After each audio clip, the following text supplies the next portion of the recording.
I never thought I'd become the kind of man who checks his wife's phone. But there I was, standing in my own kitchen at 2 in the afternoon, holding Lena's forgotten device while she showered upstairs. The notification had lit up the screen.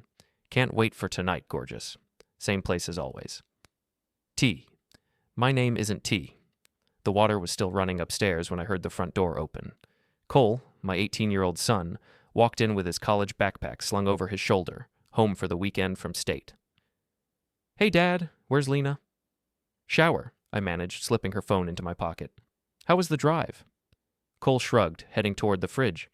Fine. Traffic wasn't too bad. He paused, studying my face. You okay? You look like you've seen a ghost. If only it were that simple. Ghosts I could handle. This was something else entirely. Just tired, I lied. Long day installing security systems. The irony wasn't lost on me. I spent my days making other people's homes safe, setting up cameras and alarms to protect them from intruders. Meanwhile, my own house had been compromised from the inside. Lena's heels clicked on the hardwood as she descended the stairs, her blonde hair still damp, dressed in one of those sharp business suits that made her look untouchable. She'd always been beautiful, but somewhere along the way, that beauty had turned cold, calculating. Oh, you're home early, she said to me, then smiled at Cole. Hey, sweetheart, how's school? Good, just finished midterms? Cole grabbed an apple from the counter. What's for dinner? I have to work late tonight, Lena said without missing a beat. Big case. You two will have to fend for yourselves. I watched her face carefully. No tell, no twitch. She was good at this. How long had she been good at this? What case? I asked. Her eyes flicked to mine, just for a second. The Morrison acquisition. You wouldn't understand the details. Right, because I'm just the guy who installs alarm systems. Too stupid to understand her important lawyer work. Try me, I said. Lena's smile tightened. Damon, I really don't have time to explain corporate law right now. I need to grab some files and go. She headed toward her home office, but I was faster. I stepped into her path, close enough to smell her expensive perfume. You forgot this, I said, holding out her phone. For just a moment, her composure cracked. Her eyes widened slightly, and she reached for the device a little too quickly. Thanks, she said. I was looking for that. I bet you were. Cole looked between us, sensing the tension. Everything okay? Everything's fine, Lena said, already moving toward her office. Your father's just being dramatic. Before we dive deeper into this story, I have one small request. Please subscribe, drop a like, comment, and hit that hype button to boost this channel so more people can discover these incredible Reddit stories. Dramatic. That's what she called it when I asked questions, when I pointed out inconsistencies in her stories, when I wondered why she worked so many late nights lately. After she left, Cole and I ordered pizza and watched a game. But my mind was elsewhere, turning over the pieces of a puzzle I'd been trying to ignore for months. The late nights, the new clothes, the way she'd started keeping her phone face down on the table. Dad? Cole's voice cut through my thoughts. You sure you're okay? You've been staring at the TV for like 10 minutes, and it's just commercials. I looked at my son, this kid who was becoming a man, who still looked at his stepmother like she hung the moon. Lena had come into our lives when Cole was 12, after his mother moved to California for work. For 6 years, she'd been the only mother figure he'd known. How do you tell your kid that the woman who helped raise him might be a liar? Just thinking about work, I said. But that wasn't true. I was thinking about Tony Rivas, Lena's colleague at the law firm. Tall, handsome, drove a BMW that probably cost more than I made in a year. I'd met him at a few office parties, watched him charm everyone in the room while barely acknowledging my existence. I was thinking about the way Lena lit up when she talked about him, the way she'd started mentioning his name in casual conversation, then stopped mentioning him at all. I was thinking about that text message and wondering how many more there had been. After Cole went to bed, I sat in my workshop in the garage, surrounded by the tools of my trade. Security cameras, motion sensors, wireless transmitters. Everything you needed to keep the bad guys out, or to catch them in the act. I picked up one of the smaller cameras, no bigger than a button. Professional grade, nearly invisible when properly installed. The kind of thing that could record for hours without detection. My phone buzzed. A text from Lena. Going to be very late. Don't wait up. I stared at the message for a long time, then typed back. Okay. Love you. She didn't respond. I spent the next hour in the garage, thinking and planning. By the time I went to bed, I'd made my decision. If Lena wanted to play games, I'd play along, but I'd be playing by my own rules. The next morning, she was already gone when I woke up. Cole was eating cereal at the kitchen counter, scrolling through his phone. "She left early," he said without looking up. "Said she had a breakfast meeting." "On Saturday?" Cole shrugged. "That's what she said." I made coffee and tried to act normal, but my mind was racing. A breakfast meeting? Right. "I need to run some errands today," I told Cole. "Want to come with me?" "Can't. Meeting some friends from high school for lunch. Haven't seen them since I left for college." Perfect. That gave me the house to myself. After Cole left, I got to work. I knew every inch of this house, every hiding spot, every angle. Installing surveillance equipment was second nature to me. The trick was making it invisible. I started with the bedroom, placing a tiny camera in the smoke detector. Then the living room, the kitchen, her office. Not everywhere. I wasn't a monster, just the places where secrets might be revealed. The work kept my hands busy, but my mind kept drifting to the same question. How long had this been going on? I thought about our wedding day 5 years ago. Lena in white, radiant and perfect, promising to love and honor me. I thought about the early days of our marriage, when she'd seemed genuinely happy, when she'd laugh at my jokes and curl up next to me on the couch. When had that changed? When had I become invisible to her? My phone rang, interrupting my thoughts. Unknown number. "Hello? Is this Damon Vossel?" A woman's voice, unfamiliar. "Yeah, who's this?" "This is going to sound strange, but I think we need to talk. It's about your wife." My heart started pounding. "Who is this?" "My name is Patricia Rivas. I think you know my husband." "Tony's wife." I sat down heavily on the edge of the bed. "Yeah," I said. "I think we do need to talk." We agreed to meet at a coffee shop downtown, neutral territory. I spent the drive there trying to prepare myself for whatever she was going to tell me, but nothing could have prepared me for the truth. Patricia Rivas was a petite brunette with tired eyes and a wedding ring she kept twisting around her finger. She'd chosen a corner table, away from the other customers. "Thank you for meeting me," she said as I sat down. "I wasn't sure if you'd come." I almost didn't. I studied her face, looking for signs of what was coming. "How long have you known?" She let out a bitter laugh. "About your wife and my husband? 6 months, maybe longer." I found hotel receipts in his jacket pocket. When I confronted him, he said it was for client meetings. "Did you believe him?" I wanted to. She pulled out her phone, scrolled through some photos, then turned the screen toward me. Until I saw this. It was a picture of Tony and Lena at some upscale restaurant, sitting close together, his hand on her face. They looked like lovers. They looked happy. "Where did you get this?" "A friend of mine saw them. She thought I should know." Patricia's voice was steady, but I could see the pain in her eyes. "I hired a private investigator after that. Got plenty more pictures if you want to see them." I did and I didn't. Part of me needed proof. Needed to see the evidence with my own eyes. But another part of me just wanted to go home and pretend this conversation never happened. "How long?" I asked. "At least 8 months. Maybe longer. They're not very careful about it." 8 months. I tried to think back, to pinpoint when Lena's behavior had changed. The late nights had started around then. The distance. The way she'd stopped really looking at me when we talked. "What are you going to do?" I asked. Patricia's smile was sharp. "I already did it. Filed for divorce last week. Tony doesn't know yet. My lawyer is serving him the papers Monday morning." "Just like that?" "Just like that." She leaned forward. "But I wanted to talk to you first. Wanted to give you a heads up about what's coming." "What do you mean?" "Tony's going to panic when he gets those papers.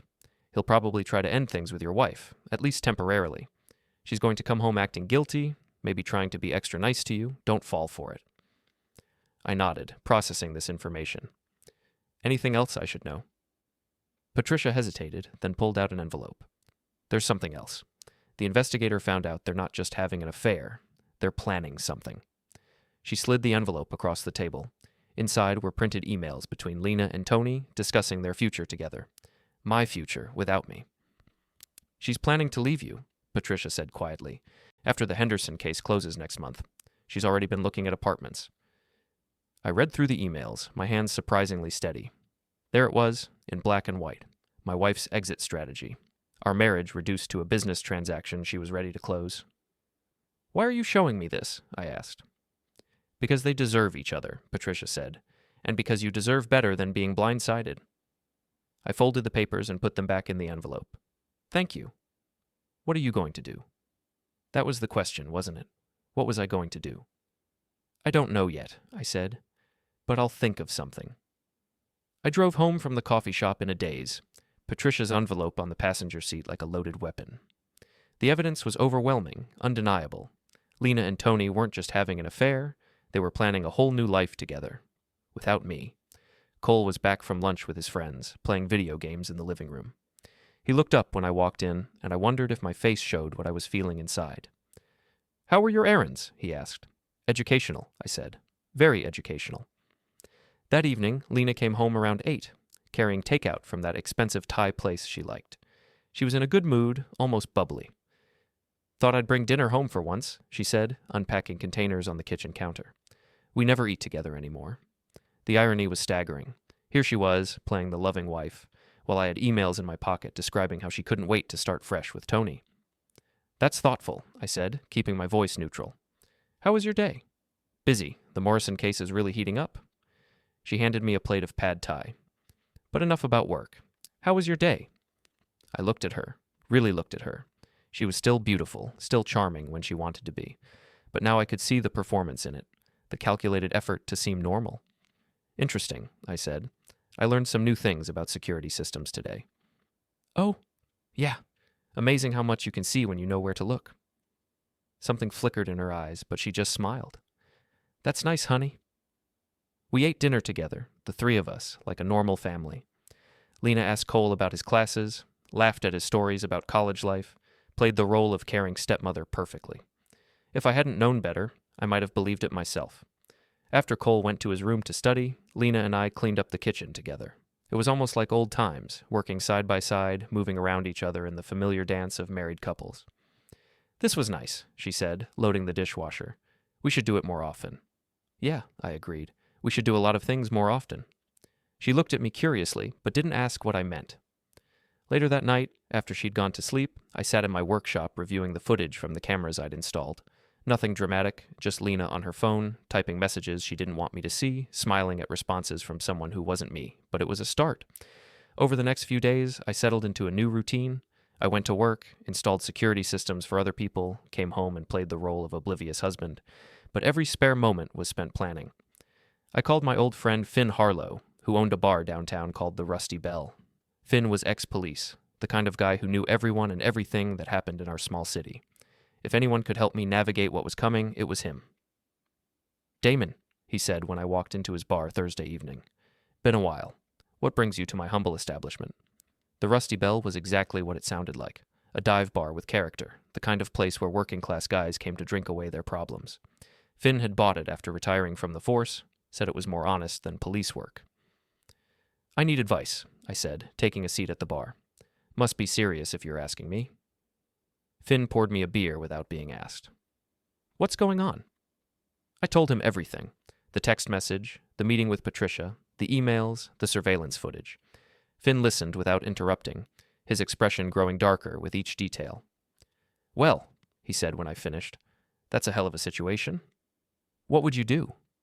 Finn was quiet for a long moment, wiping down glasses with mechanical precision. "In my experience," he finally said, "the best revenge is making someone face the consequences of their own actions." "Meaning?" "Meaning your wife thinks she's smarter than you. She thinks she can plan your whole future without you even knowing about it."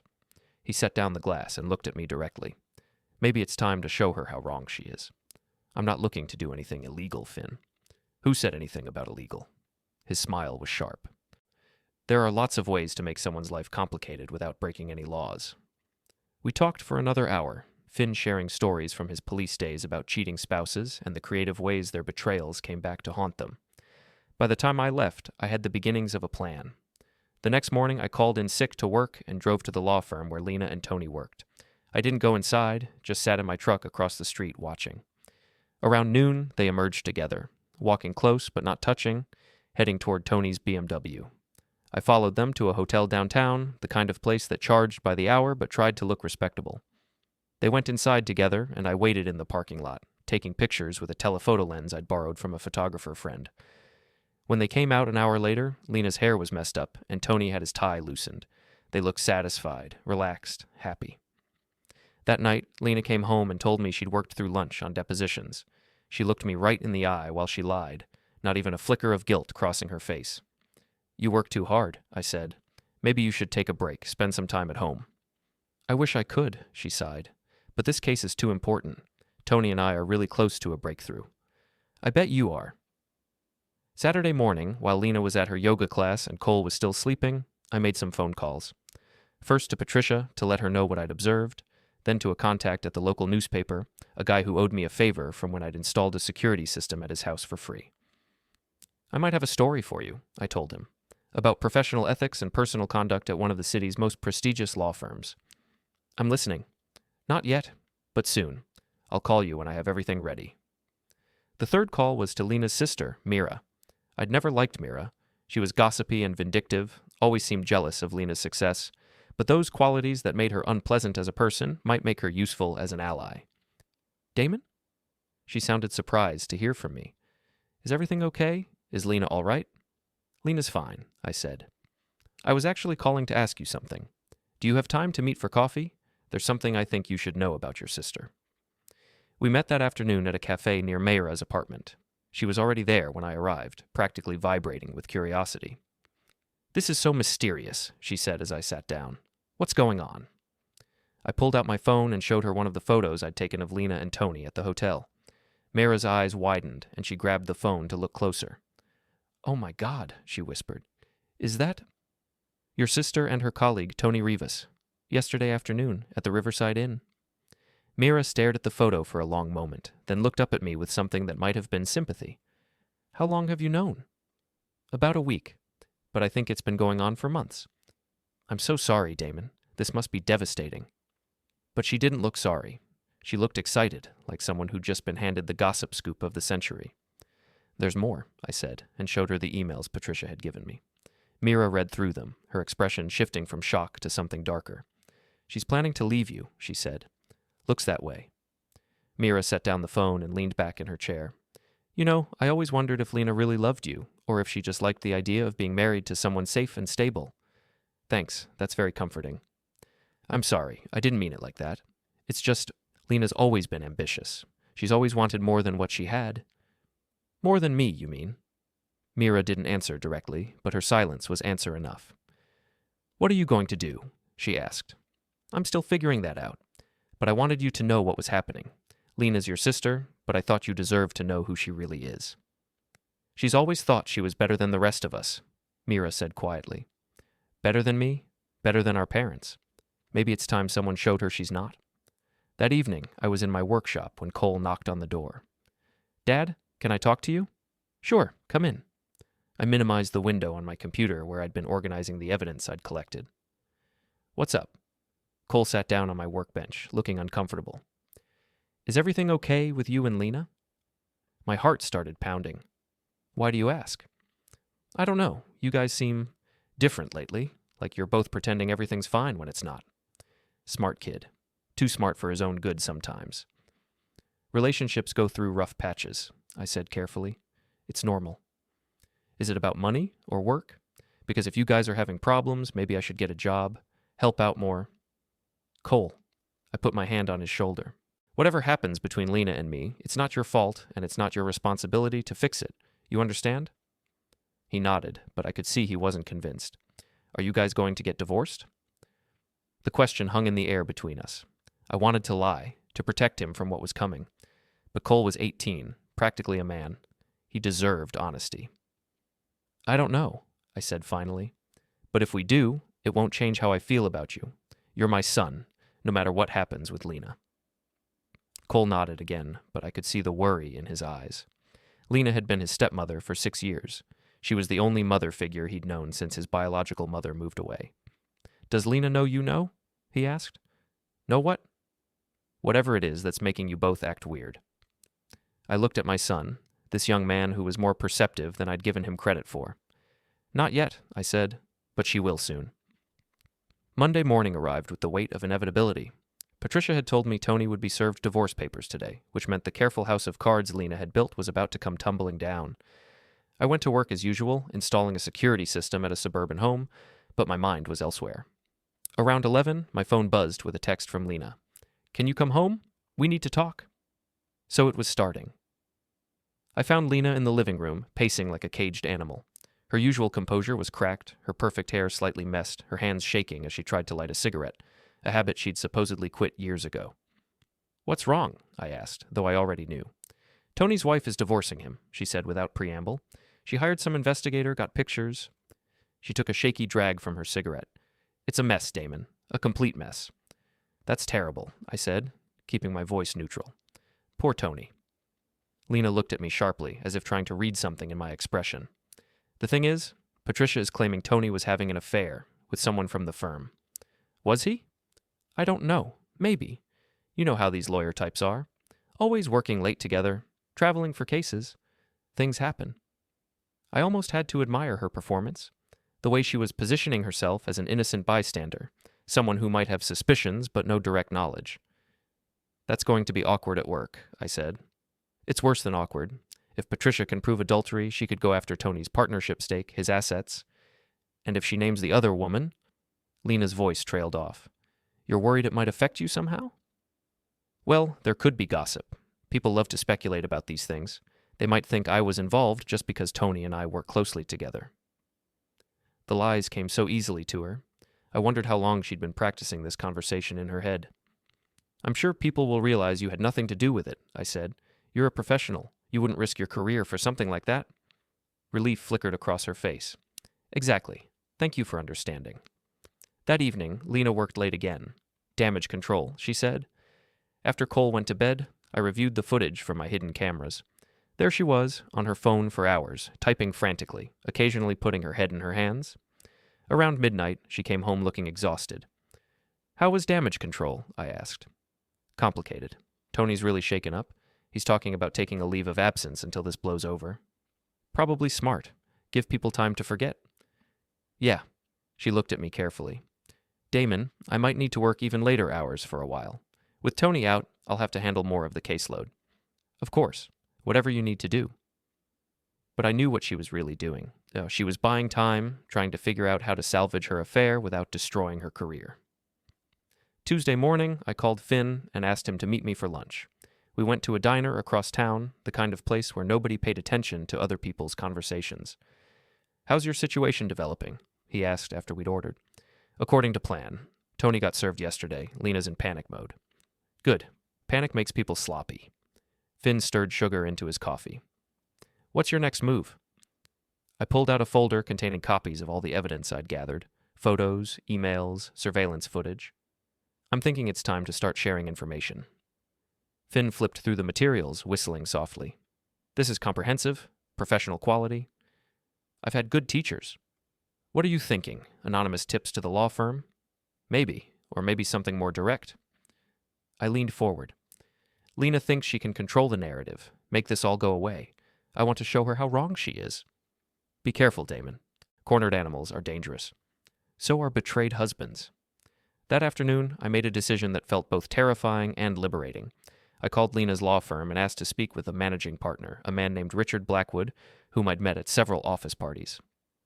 "Mr. Vossel," his secretary said. "Mr. Blackwood is in meetings all day. Can I take a message?" "Tell him I have information about the Tony Rivas situation that he needs to hear. Tell him it's urgent." An hour later, my phone rang. "Damon, this is Richard Blackwood. My secretary said you called about Tony Rivas." "Yes, sir. I have some information I think you should see. Can we meet?" "This is a very delicate situation, Damon. I'm not sure it's appropriate for me to discuss firm business with..." "It's about my wife," I said quietly. There was a long pause. "I see. Can you come to my office this evening? Say 7 o'clock? "I'll be there." Richard Blackwood was a distinguished man in his 60s, the kind of lawyer who inspired confidence just by walking into a room. His office was all dark wood and leather, designed to intimidate. But when I walked in that evening, he looked more tired than intimidating. "Please sit down," he said. "Can I get you something to drink?" "I'm fine, thank you." He settled behind his desk and looked at me expectantly. "You said you had information about Tony Rivas?" I placed the folder on his desk. "I think you should see this." Blackwood opened the folder and began examining the contents. His expression grew grimmer with each page. When he reached the photos of Lena and Tony at the hotel, he stopped and looked up at me. "How long have you known?" he asked. "About a week, but I think it's been going on for months." He continued through the materials, occasionally making notes on a legal pad. When he finished, he leaned back in his chair and studied me. "This is very thorough documentation," he said finally. "I'm good at my job." "Yes, I can see that." He tapped his pen against the desk. "What do you want from me, Damon?" "I want you to know the truth. What you do with it is up to you." The truth is that 2 of my attorneys have been conducting an extramarital affair, lying to their spouses, and potentially creating a hostile work environment for other employees. That's part of it. What's the other part? I leaned forward. The other part is that my wife thinks she's smarter than everyone else.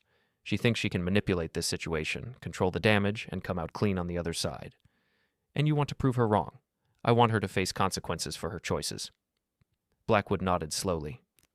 "I understand your anger, Damon, but I have to think about what's best for the firm." "Of course, but you should also think about what happens when this becomes public, because it will become public. Patricia Rivas has her own evidence, her own agenda. The question is whether you want to get ahead of this or let it blindside you." He was quiet for a long moment, weighing his options. Finally, he spoke. "I'll need to discuss this with the other partners. We'll have to conduct our own investigation, follow proper procedures." "I understand. In the meantime, I'd appreciate it if you kept this conversation confidential." "Of course." But as I left his office, I knew the wheels were already in motion. By tomorrow, Lena's world would start unraveling in ways she couldn't control or predict. Wednesday morning, I was installing cameras at a client's house when my phone rang. Lena's name appeared on the screen. "Hello?" "Damon, I need you to come home right now." Her voice was tight with barely controlled panic. "What's wrong?" "Just come home, please." I found her in the kitchen, still in her pajamas at 11 in the morning. Her laptop was open on the counter, and she was staring at the screen with an expression of pure horror. "What happened?" I asked. She turned the laptop toward me. On the screen was an email from Richard Blackwood requesting her presence at an emergency meeting that afternoon to discuss allegations regarding professional conduct. "They know," she whispered. "Somehow they know about Tony and me." I felt a surge of satisfaction, but kept my expression concerned. "Know what? Don't play dumb, Damon. You're not stupid, and neither am I."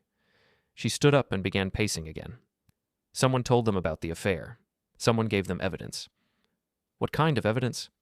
"I don't know yet, but Richard's email mentioned photographic documentation and witness statements." She stopped pacing and looked at me directly. "Did you know about Tony and me?" Here it was, the moment of truth. "Yes," I said simply. Her face went through a series of expressions: surprise, guilt, anger, and finally something that looked like relief. "How long?" "About a week." "Why didn't you say anything?" "I was waiting to see what you would do, whether you'd tell me yourself or keep lying." Lena sat down heavily at the kitchen table. "I never meant for this to happen." "Which part? The affair or getting caught?" "Any of it." She looked up at me, and for a moment she looked like the woman I'd married. Vulnerable, uncertain, human. "I know how this looks, but it's not what you think." "What is it then?" "It's complicated. Tony and I, we have a connection, something I've never felt before." "What about us? What about our connection?" "That's different. What we have is comfortable, safe. But with Tony, it's like being fully alive for the first time." The casual cruelty of it took my breath away. 6 years of marriage reduced to comfortable and safe. "So you decided to have the best of both worlds," I said. "Keep me around for stability while you explored your connection with Tony?" "It wasn't like that." "What was it like?" She was quiet for a long moment. "I was going to tell you, after the Henderson case closed. I was going to ask for a divorce." "How generous of you." "Damon, please. I know you're angry, but we can work this out. We can handle this like adults." "Like adults?" I laughed, but there was no humor in it. "You mean like you handled it when you decided to have an affair? Like you handled it when you lied to my face every day for months? I never wanted to hurt you. But you did it anyway." Lena's phone buzzed with a text message. She glanced at it, and her face went pale. "What now?" I asked. "Tony. He says Patricia's lawyer is demanding a meeting. They want to discuss settlement terms." "That's probably smart. Divorces can get expensive when there's adultery involved." She looked at me sharply. "How do you know that?" "I've been doing some research, learning about my options." "Your options?" "For when you ask for that divorce you mentioned." Lena stood up abruptly. "I need to get dressed. I have to meet with the partners in 2 hours." "Good luck with that." She paused at the kitchen doorway. Are you going to fight me on this? The divorce? I considered the question. A week ago, I might have said yes. I might have begged her to reconsider, to give our marriage another chance. But that was before I knew who she really was. No, I said. I'm not going to fight you on the divorce. Relief flickered across her face. Thank you. But I'm not going to make it easy for you either. The relief disappeared. What does that mean? It means you made your choices, Lena. Now you get to live with the consequences. After she left for her meeting with the partners, I sat in the kitchen thinking about what came next. The affair was out in the open now, at least between us. But the real reckoning was just beginning. My phone rang. It was Cole, calling from campus. Dad? I just got a weird call from Aunt Mara. She said something about Lena and some guy at her work. I couldn't really understand what she was talking about. I closed my eyes. I'd forgotten about Mira and her talent for spreading gossip. Cole, I think you should come home this weekend. There are some things we need to discuss. Is everything okay? No, I said, but it will be. Thursday morning brought news that changed everything. Lena came home from her meeting with the partners looking like she'd been hit by a truck. She sat at the kitchen table and stared at nothing for a long time before speaking. They're conducting a full investigation, she said finally. Internal affairs, HR, the whole thing. Tony and I are both suspended pending the outcome. I'm sorry, I said, and meant it. I hadn't wanted to destroy her career, just make her face reality. No, you're not. She looked up at me with red-rimmed eyes. This is what you wanted, isn't it? To punish me? I wanted you to tell me the truth. I wanted you to respect me enough to be honest about what you were feeling instead of sneaking around behind my back. Would it have made a difference? If I'd told you I was unhappy, that I'd met someone else? We'll never know, will we? Lena's phone rang. She glanced at the caller ID and declined the call. Tony? I asked. Reporter, third one this morning. Apparently word is getting out. I felt a stab of guilt. I hadn't expected the story to leak so quickly, but in a small city like ours, gossip traveled fast. What are you going to do? I asked. I don't know. My lawyer says if the firm finds evidence of professional misconduct, they could fire me for cause. No severance, no recommendations. I could be blacklisted from every decent firm in the state. And Tony? He's in worse shape. Patricia's lawyer is going after everything. His partnership stake, his assets, even his pension. She's claiming he used firm resources to conduct the affair. Did he? Lena was quiet for a moment. We used the company credit card for some of the hotels. Tony said it would be easier to hide that way. That was stupid. Yeah, we made a lot of stupid decisions. That afternoon, I was at work when Finn called. You need to see the news, he said. I pulled up the local news website on my phone. There it was, front page. Affair scandal rocks prestigious law firm. The article didn't name Lena or Tony directly, but it had enough details that anyone who knew them would be able to connect the dots.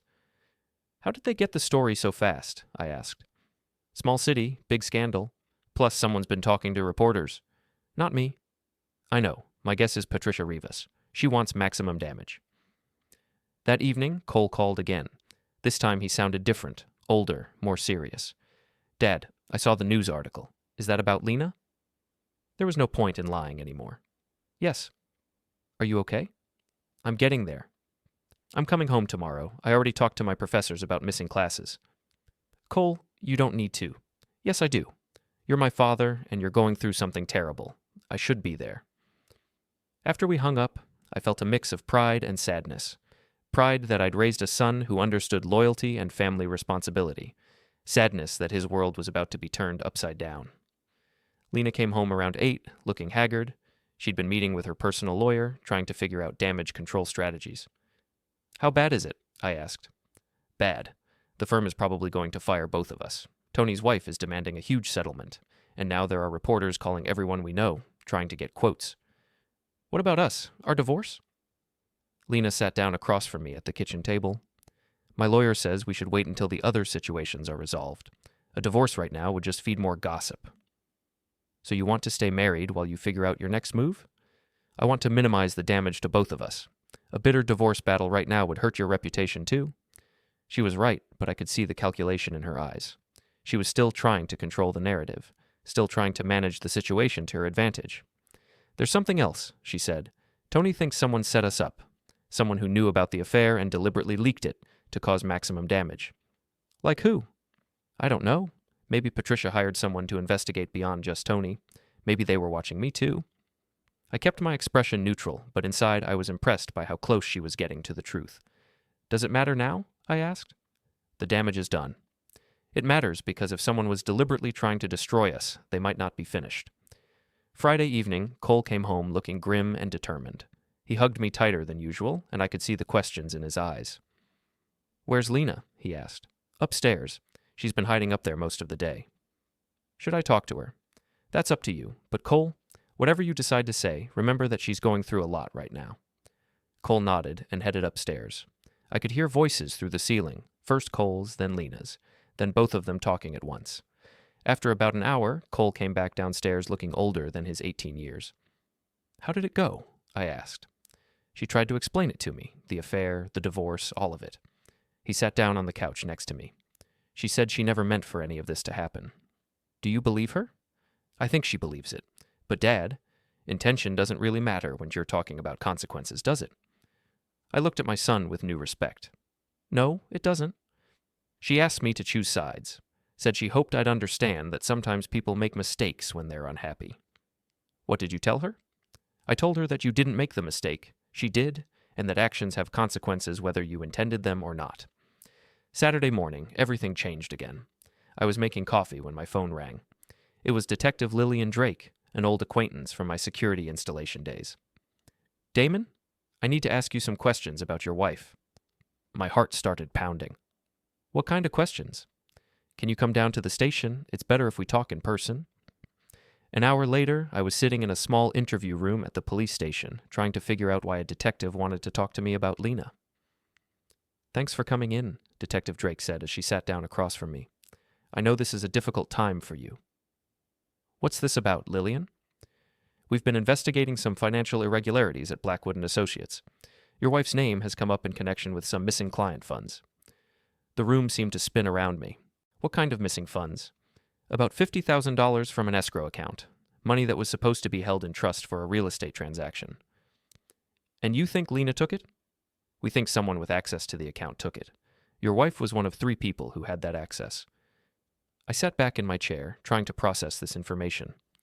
"When did this happen?" "The money disappeared over several months, starting about 8 months ago. Small amounts at first, then larger ones. 8 months ago, right around the time the affair started." "Have you talked to Lena about this?" "Not yet. We're still gathering evidence. But Damon, I wanted to give you a heads up because when this becomes public, it's going to be big news." "Bigger than the affair?" "Much bigger. We're talking about potential felony charges." I drove home in a daze, my mind reeling with the implications. If Lena had been stealing client funds, everything I thought I knew about the situation was wrong. This wasn't just about an affair anymore. This was about crime. I found Lena in her office, working on her laptop. She looked up when I walked in, and I could see the stress etched in every line of her face. "Where have you been?" she asked. "Police station."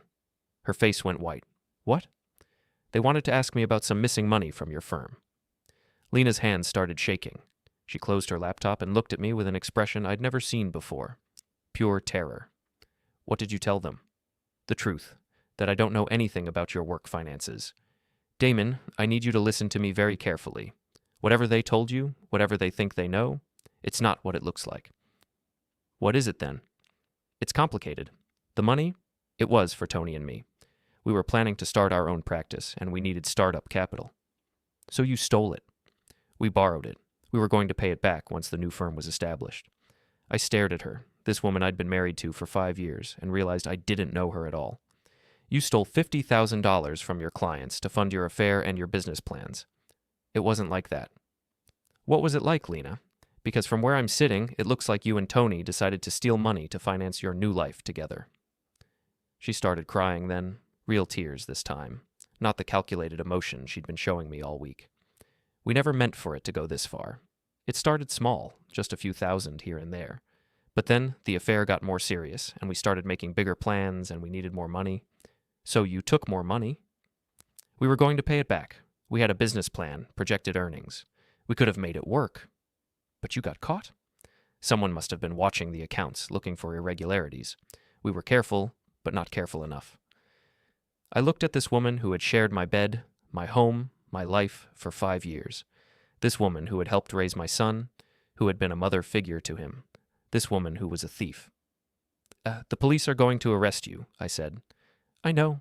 My lawyer says they're probably going to offer a plea deal, especially if I cooperate and testify against Tony. Are you going to take it? I don't have a choice. Tony was the one who came up with the plan, who showed me how to move the money without triggering automatic reviews.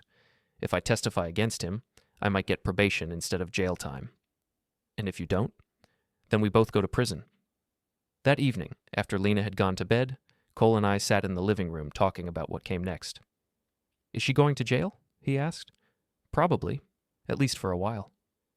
What about the divorce? I don't know. Everything's different now. Cole was quiet for a long moment.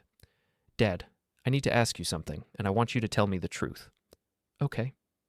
Did you know about the money before the police told you? I looked at my son, this young man who deserved honesty from the adults in his life. No, I said. I knew about the affair, but not about the theft. How did you know about the affair? I found evidence. Text messages, photos, emails. Did you tell anyone about it? Yes. Who? The managing partner at her firm, Tony's wife, some other people. Cole nodded slowly. So you're the reason it all came out? Partly, yes. Good, he said, surprising me. She deserved to face consequences for what she did. Even if those consequences include jail time? Especially if they include jail time. Dad, she didn't just cheat on you. She stole money from clients who trusted her, people who were depending on her to protect their interests. I looked at my son with pride and sadness. Pride because he understood the difference between right and wrong, even when it was complicated. Sadness because he'd had to learn that lesson at the expense of losing the only mother figure he'd known for 6 years. What happens now? He asked. Now we figure out how to move forward. Together. Sunday morning, Lena was arrested at our house. I watched from the living room window as Detective Drake put handcuffs on her and helped her into the back of a police car. The neighbors were watching too, some of them taking pictures with their phones. By evening, the story was all over the local news. Lawyer arrested in embezzlement scheme. This time, they used her name and photo. Cole and I ordered pizza and watched the coverage together. It felt surreal, seeing our private tragedy played out on television. Are you okay? Cole asked. I think so. Are you? Yeah, I mean, it's weird and sad and everything, but I'm okay. That night, after Cole had gone to bed, I sat in my workshop thinking about the past 2 weeks. I'd started this journey wanting to expose Lena's affair, to make her face consequences for her betrayal. I'd gotten that, but I'd also gotten much more than I'd bargained for. The woman I'd married was going to prison. My stepson had lost his mother figure. Our family was destroyed, our reputation in ruins. But as I sat there surrounded by the tools of my trade, cameras and sensors and alarms designed to keep people safe, I realized something important. For the first time in months, I felt like I could breathe. The lies were over. The deception was finished. Whatever came next, at least it would be built on truth. 3 months later, I stood in the courthouse watching Lena plead guilty to embezzlement charges. She looked smaller somehow, diminished by the orange jumpsuit and handcuffs. Her lawyer had negotiated a deal, 18 months in minimum security prison in exchange for her testimony against Tony, who had refused to cooperate. Cole sat beside me in the gallery, his presence a steady comfort. He'd transferred to a local college so he could stay close to home while everything got sorted out. Some people might have seen it as him giving up his dreams to take care of his old man, but I knew better. Cole was exactly where he wanted to be. When the judge asked Lena if she understood the terms of her plea agreement, her voice was barely a whisper. Yes, Your Honor. And do you admit to unlawfully taking approximately $53,000 from client escrow accounts over a period of 8 months? Yes, Your Honor. The judge sentenced her to 18 months in prison, followed by 2 years of probation and full restitution to the clients she'd stolen from. She would also be permanently disbarred from practicing law. As the bailiff led her away, Lena looked back at me one last time. I saw regret in her eyes, maybe even genuine remorse. But it was too late for that now. Outside the courthouse, reporters were waiting. I'd gotten used to them over the past few months, learned to give short, polite responses that didn't feed the story. Mr. Vossel, how do you feel about your wife's sentence? I think justice was served. Are you proceeding with divorce? That's a private matter. What about your stepson? How is he handling all this? I looked over at Cole, who was standing nearby talking to his girlfriend Sarah, a smart young woman he'd met at his new college. He's handling it like the strong, mature young man he is. That evening, Cole and I had dinner at Finn's bar. It had become something of a tradition over the past few months, a way to decompress and talk about everything that had happened. "So, it's really over," Cole said, raising his beer in a mock toast. "This part of it, anyway. What's next?" "The divorce will be finalized next month. The house is already sold. We close next week." Cole and I had decided to downsize, move to a smaller place across town. Too many memories in the old house. Too many reporters driving by taking pictures. "Any regrets?" Cole asked. I thought about it. About exposing the affair? No. She made her choices, and she needed to face the consequences. "What about the embezzlement? Do you feel responsible for that coming out too?" That would have come out eventually. The firm was already conducting an audit when I talked to Blackwood. I might have accelerated the timeline, but I didn't create the crime. Finn came over to refill our drinks. "You guys doing okay?" "Getting there," I said. "One day at a time. That's all any of us can do." Finn patted my shoulder. "For what it's worth, I think you handled this whole situation with more class than most men would have." After Cole went home to study, I stayed at the bar nursing a beer and thinking about the past few months. The story had eventually died down, replaced by newer scandals and tragedies. But the consequences lingered. Tony had been sentenced to 3 years in prison and ordered to pay back over $100,000 in stolen funds. His wife Patricia had gotten everything in the divorce: the house, the cars, his pension. Last I heard, she'd moved to Florida to start over. Mira, Lena's sister, had tried to reconcile with me after the arrest, claiming she'd only wanted to help. I'd politely declined her offers of support. I'd learned my lesson about getting involved with people who thrived on drama and gossip. The law firm had survived the scandal, barely. Several clients had pulled their business, and the partners had been forced to bring in new investors to stay afloat. Richard Blackwood had retired early, saying he was too old to deal with this kind of stress. As for me, my security installation business had actually grown. Apparently, people figured that if I could uncover a sophisticated embezzlement scheme, I must be pretty good at my job. I'd hired 2 additional technicians and was considering expanding into commercial installations. "Last call," Finn announced to the bar. I finished my beer and headed home to the small apartment Cole and I were renting while we looked for a house to buy. It wasn't much, 2 bedrooms, 1 bathroom, a kitchenette, but it was clean and honest and ours. Cole was still up when I got home, working on a paper for his criminal justice class. He'd changed his major after everything that happened, said he wanted to understand the legal system better. "How's the paper coming?" I asked. "Good.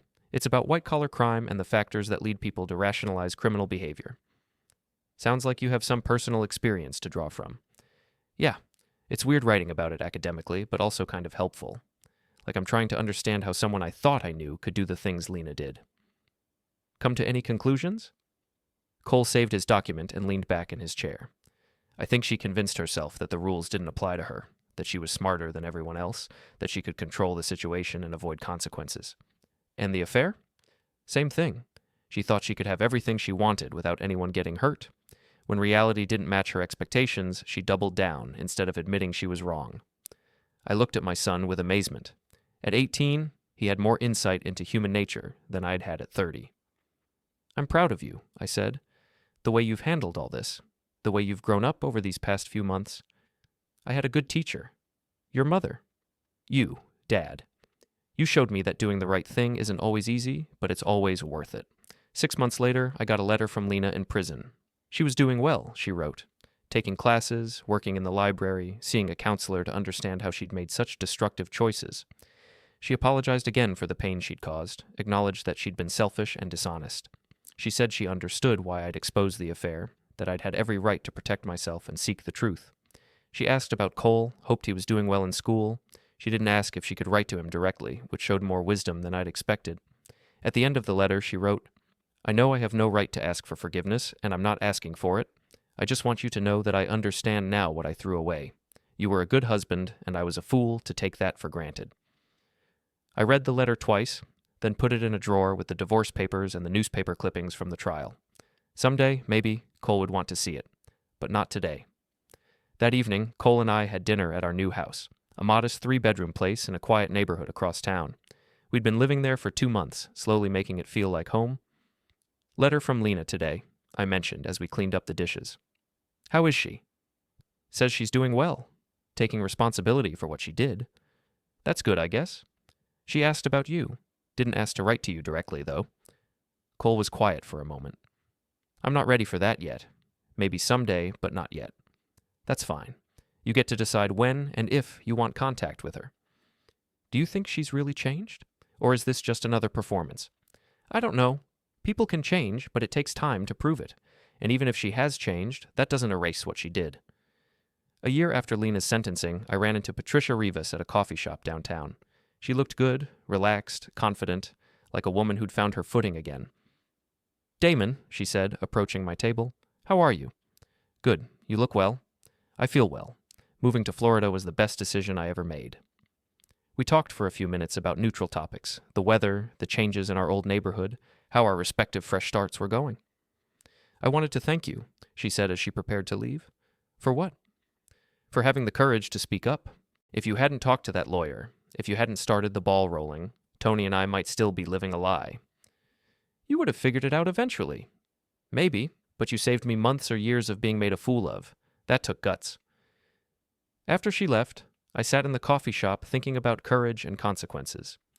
I'd never thought of myself as particularly brave. I'd just been a man who discovered his wife was cheating and decided to do something about it. But maybe that was enough. Maybe ordinary courage, the kind that makes you speak up when something's wrong, even when it's scary, was more valuable than I'd realized. 2 years after the trial, Cole graduated from college with a degree in criminal justice and a job offer from the district attorney's office. I was proud beyond words, watching him walk across that stage in his cap and gown. At the graduation party, Finn raised a toast. To Cole, who learned early that integrity isn't negotiable, and to Damon, who taught him that lesson by example. Later that evening, as we cleaned up after the party, Cole said something that surprised me. "I'm glad it all happened." "The affair? The embezzlement? Everything?" "Yeah, I'm sorry people got hurt, and I'm sorry Lena made such destructive choices, but if none of that had happened, I might have grown up thinking that lying and cheating were acceptable as long as you didn't get caught. Instead, I learned that actions have consequences, that integrity matters, and that sometimes doing the right thing is hard, but it's always worth it." I looked at my son, this young man who'd lost a stepmother but gained wisdom, who'd seen his family destroyed but emerged stronger, and felt a deep sense of gratitude. Lena had tried to have everything she wanted without paying the price. She'd gambled that she could control the narrative, manage the consequences, and avoid accountability. She'd lost that bet spectacularly. But in losing, she'd inadvertently given Cole and me something valuable. Proof that truth matters, that choices have consequences, and that sometimes the hard road is the only road worth taking. 3 years after that day, I found the text message on Lena's phone. I was installing a security system at a client's house when my phone rang. It was Lena, calling from a halfway house where she was finishing her sentence. "Hello, Damon." "Lena, how are you?" "I'm okay, getting ready to be released next month." "That's good. I was wondering, I know I don't have the right to ask, but I was hoping I might be able to see Cole sometime, when he's ready." I looked out the window at the suburban street where I was working, thinking about forgiveness and second chances. "That's up to him," I said finally. "He's an adult now. He can make his own decisions about who he wants in his life." "Will you tell him I called?" "Yes. And Damon, thank you for everything you did to raise him right. He's a good man because of you." After we hung up, I finished installing the security cameras and drove home to the life Cole and I had built together. It wasn't the life I'd planned 3 years ago, but it was honest and real and ours. That evening, I told Cole about Lena's call. He listened thoughtfully, then nodded. "I think I'd like to see her," he said. "Not to forgive her or pretend everything's okay, but to let her know how I turned out, despite everything." That sounds very mature. I learned from the best. 6 months later, I watched Cole meet with Lena at a supervised visitation center. I didn't go in with him. This was his choice, his conversation, but I waited in the parking lot, ready to be there if he needed me. When he came out an hour later, he looked thoughtful, but not upset. "How did it go?" I asked. "Good, I think. She's different, humbler. She apologized for everything, didn't try to make excuses or blame anyone else." "Do you believe her?" "I think she means it. Whether she can sustain it long term, I don't know. But she seemed genuinely sorry for the pain she caused." "Are you going to see her again?" "Maybe, occasionally. But Dad, I want you to know that nothing she said changes how I feel about what you did. You were right to expose the truth. You were right to demand accountability." As we drove home, I thought about the long journey that had brought us to this point. It had started with betrayal and deception, led through anger and revenge, and somehow ended with wisdom and peace. I'd set out to punish Lena for her lies. Instead, I'd learned something more valuable. That truth, however painful, is always better than comfortable deception. The collapse of everything I thought I knew had been devastating, but from that collapse, Cole and I had built something better. A relationship based on honesty, respect, and unconditional love. In the end, that was worth more than any revenge I could have planned. The monster had won the last round, just as I'd promised. But the real victory wasn't in Lena's downfall. It was in the man my son had become, and the life we'd built from the ruins of everything else.